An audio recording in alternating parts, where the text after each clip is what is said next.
Coming up on today's episode of Airborne Unlimited. Looking back on aviation history, ANN turns 30.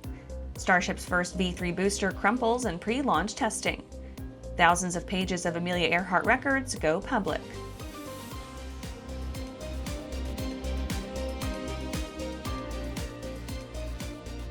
Welcome to Airborne Unlimited. I'm your host, Holland Lee. Let's get into today's stories. Looking back on aviation history, ANN turns 30. An interesting moment came about this past Sunday as ANN CEO Jim Campbell noted that the Aero-News Network came into being 30 years ago. ANN was the first actual aviation online news service, and in the ensuing 30 years has amassed an extraordinary record.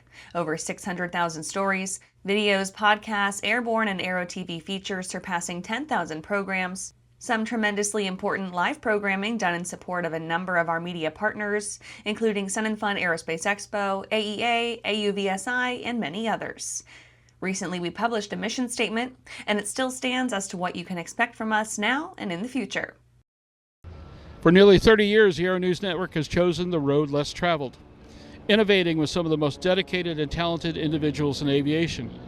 ANN is a truly original platform, not a patchwork of recycled or mediocre programs peddled to those with more money than discernment.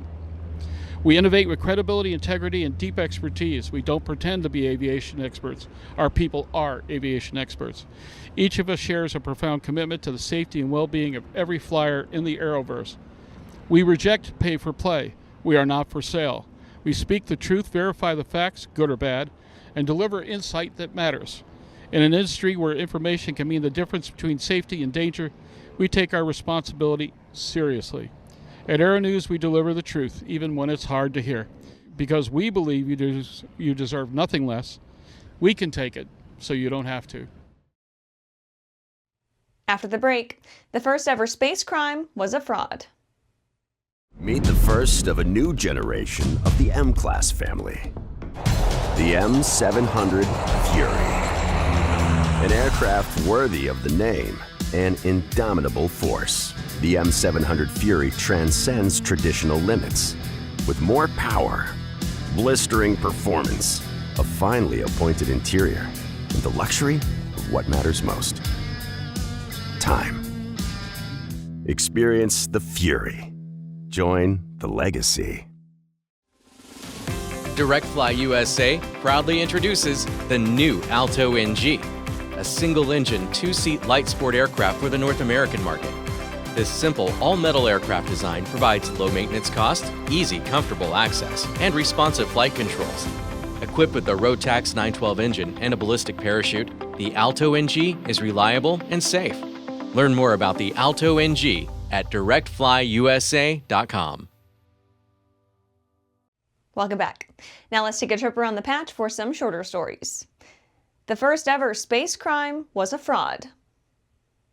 It seems that space has returned to its status as a crime-free zone, with Summer Warden pleading guilty to falsely accusing her wife, NASA astronaut Anne McClain, of illegally opening her bank account while on an ISS mission.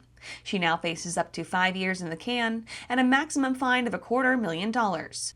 In the 6 years since, Warden went from being spotlighted for accusing her wife of committing the first ever space crime to being proven wrong. IAE enters MOU to acquire 10 Diamond trainers. Intercontinental Aviation Enterprise and Diamond Aircraft GmbH announced at the Dubai Air Show 2025 the signing of a memorandum of understanding for the acquisition of 10 new Diamond training aircraft. IAE is strengthening its expansion of pilot training capacity across the UAE, Greece, Cyprus, and Portugal. IAE intends to purchase 8 Diamond DA-40NG and 2 DA-40-26 aircraft. The aircraft will be configured for both A6, UAE, and EASA registrations, which will support IAE's multi-country training operations and ensure standardized fleet operations across all its bases. Kennon ends individual direct sales in December. Kennon Products, a provider of aircraft covers, cowl plugs, and other products for general aviation aircraft, announced it's embarking on a strategic shift in operations and will no longer be selling products directly to individual aircraft owners. The last day the company is accepting final direct orders will be December 15, 2025. Kennon said selected products will be available for certain aircraft years, makes, and models through authorized dealers, and will continue to honor warranties and support its products into the future. Perseverance rover finds metallic rock on Mars. Perseverance, NASA's Mars rover, found a rock on the planet's surface that may have come from an ancient asteroid impact. The rock, named Phipsoxla, is shiny in appearance and stood out from the flat terrain around it, so scientists at NASA took a closer look, and tests revealed high levels of nickel and iron. Those elements are typical of meteorites found on both Mars and Earth. Other rovers have found metallic rocks on Mars, but this may be the first for Perseverance. That's it for today's Trip Around the Patch. Let's get back to the rest of the news. Starship's first V3 booster crumples in pre-launch testing. The debut of SpaceX's Starship version 3 booster didn't exactly go as planned, with its test campaign starting and ending before the sun even rose. Booster 18 suffered a major structural failure partway into what was supposed to be a long list of cryogenic checks and pressure trials at Massey's. The booster entered its first round of cryogenic and pressurization tests after dark on November 20th at the company's Massey test site, located a short distance from Starbase. Instead, at approximately 4:04 a.m., live streams watched as the lower liquid oxygen tank abruptly collapsed inward, producing a fast, clean crumple, something like an aluminum can. SpaceX and Elon Musk have offered no public explanation so far. Booster 18's loss carries weight. V3 hardware is supposedly SpaceX's answer to recurring design issues seen in earlier boosters, and this unit was slated for a full round of cryogenic conditioning before moving into Raptor engine installation and static fire testing. Clearly, it didn't get that far, leaving the company without its only complete V3 booster on the stand. On the bright side, the incident was less dramatic than June's upper stage explosion at the same site, mostly because no engines were installed. Infrastructure damage also appears limited. After these messages, thousands of pages of Amelia Earhart records go public. It's time to upgrade your power plant to the first FAA-certified clean sheet engine design in over 60 years. Delta Hawk's jet fuel-powered liquid-cooled turbocharged engine produces turbine performance at 40% better fuel efficiency of typical reciprocating engines, while also achieving exceptional reliability and significant reduction in cost of ownership. Reserve your engine package today at deltahawk.com. I'm currently using the Hartzell Talon, by far the best aerobatic propeller ever come out. I use the Trailblazer. It adds performance to the Super Decathlon and dependability, and it's rugged.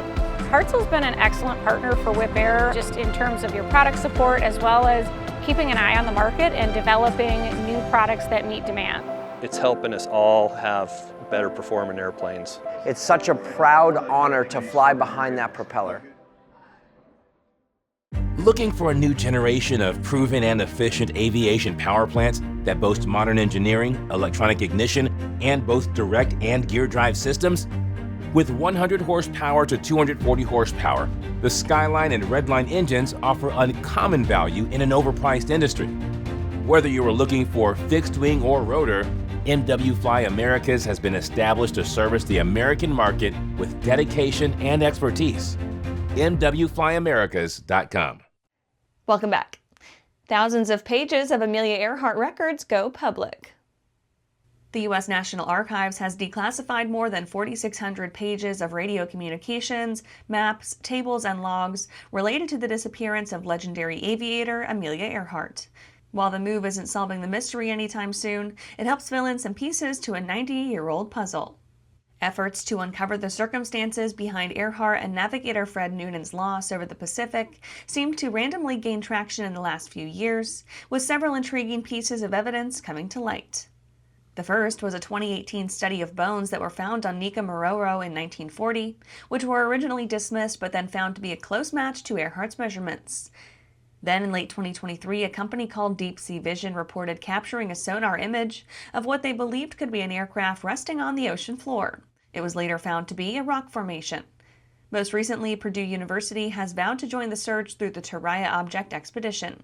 The team was originally supposed to depart this month, but pushed the adventure to 2026 due to government red tape and weather concerns. This hopes to provide some of the hands-on proof that researchers desire, but 4,624 pages of newly declassified material certainly provides some meaningful insight in the meantime. And that's our show for today. You can catch episodes of Airborne on YouTube, Roku, or Fire TV. Just search for Aero-News or Airborne. And don't forget to follow us on social media. Thanks for watching.